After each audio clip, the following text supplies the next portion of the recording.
Hello everybody, welcome to the Wonky Angle, where I talk about electronic music, both new and old. And today I'm talking about the fourth album from Calvin Harris, Motion. You know, I don't like 18 Months, but I do feel like it has a place in electronic music history. For most people, I think that was just an inescapable part of the popular culture in that time, and between people's nostalgia for that time, depending on their age, and the fact that there's not a lot of really outwardly cringeworthy material on there, people can still look upon it fondly as a point in time. I've seen the people defending that one. I'm not going to go out of my way to condemn it as a low point in EDM history.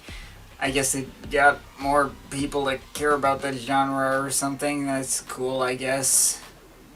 Even if I still personally think it's just kind of a nothing album. But this follow-up, Motion, no.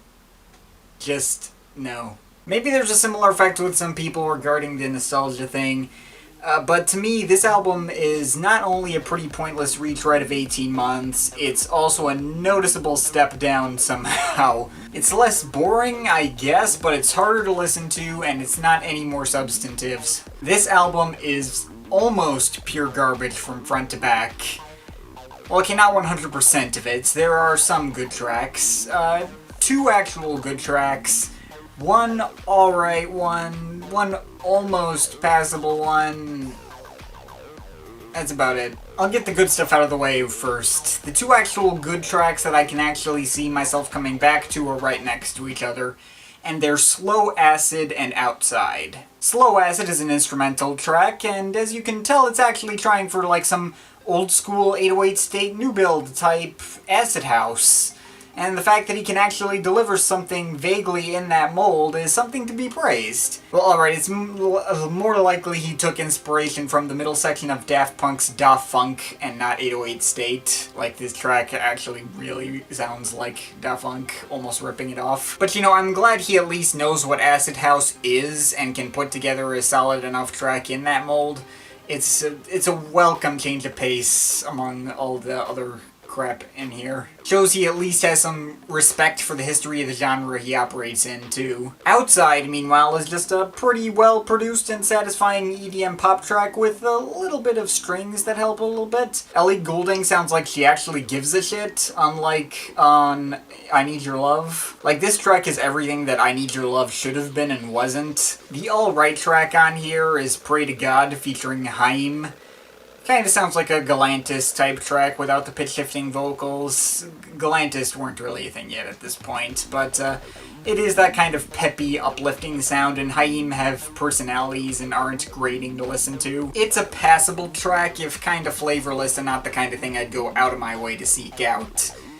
And Love Now is the almost passable track. It's kinda going for like a Clean Bandit vibe with those violins, and All About She's Vanya Taylor is probably the single best singer on this album. She does really have a great voice and puts actual passion into her performance, but what prevents this track from being passable? Well, those violins are from stock GarageBand loops. I have a track from 2007, 2008 that I made in GarageBand that uses those exact same violin patterns.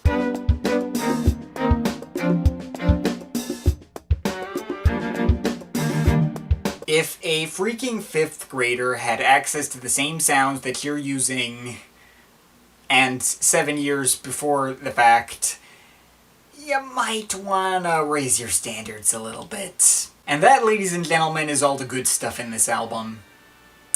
Everything else here is either copy-pasted from 18 Months or following some other trendy formula from 2014. Namely, there are several tracks that more or less fall under the big room house umbrella. This is a genre that I still can't believe was ever a thing. I initially thought the appeal was that the drop was supposed to be a bait and switch. Like, oh, you think you're going to get a drop that matched the energy and vibe of the rest of the track, but fooled you! You just get sub-bass and some vaguely melodic clicking, or some just kinda melodic farting synths. I mean, apparently some people like this stuff, that's cool, but the appeal of this entire genre is completely lost on me. I think it was good for one track, like Martin Garrix's Animals, when I first heard the formula, but then when people kept repeating the formula, I was like, wait, this isn't a joke? Yeah, I'm glad that crap is behind us, but just listening to this album with obvious Big Room House in it, I can't even. It Was You, Overdrive, Open Wide, Burnin', and Dollar Signs all have terrible big room drops, and it's always insufferable whenever it happens.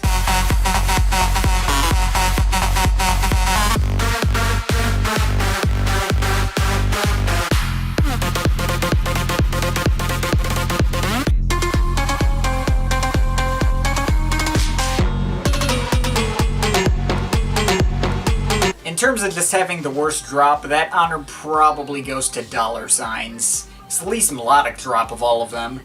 And Tanash, while not a terrible singer, she doesn't really add anything. Burnin' and Overdrive just try the formula straight without trying to add anything, and they're not fun to sit through, especially the latter, which did not deserve to be the longest track on here.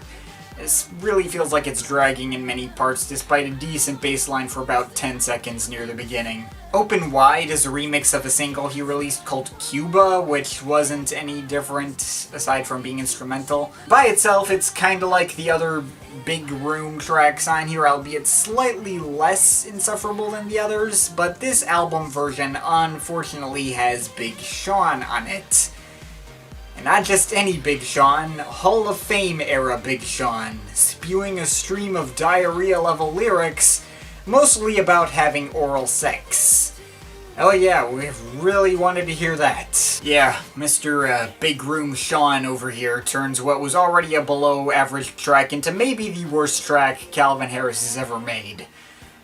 Well, if so, probably not by much, because there's a lot of competition. The non-Big Room tracks don't fare much better. Ecstasy tries to be a little different by not having any beats and having an anti-drop or something. But why should anyone ever listen to this over the ATB track of the same name? It's like a gazillion times better.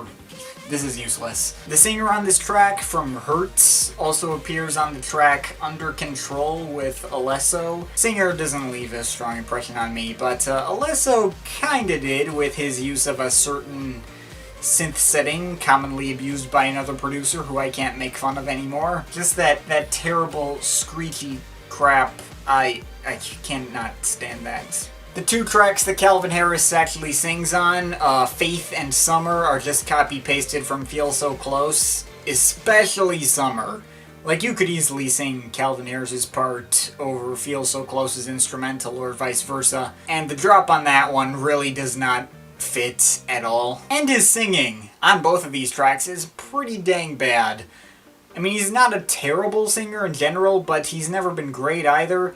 And it's weird because he was at least listenable on his last two albums, but on Summer, it sounds like he has laryngitis or something. Like his voice is totally going all scratchy.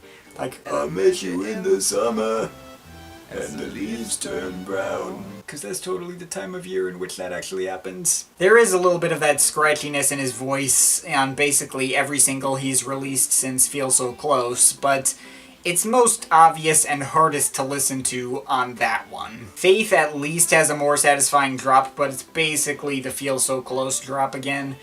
The same goes with Together with Gwen Stefani, just a throwaway from 18 Months. And finally Blame with John Newman. Although in this particular case, we also have to deal with the fact that John Newman is an absolutely freaking insufferable presence behind the microphone. I mean, I'm sure he's a cool guy in real life, but if he's anything like he comes off in this track, get him the fuck away from me. He is totally over singing and sounds awful. Blame it on the night! And the lyrics show him basically making lame excuses for acting like a jackass. It wasn't my fault I acted like an asshole, it's the night's fault. Yeah, fuck you, dude. So yeah, I think that's basically everything Motion has to offer from an individual track basis. Overall, this album is exactly the kind of stuff that makes me put Calvin Harris on par with David Guetta. It's freaking terrible nearly all the way through.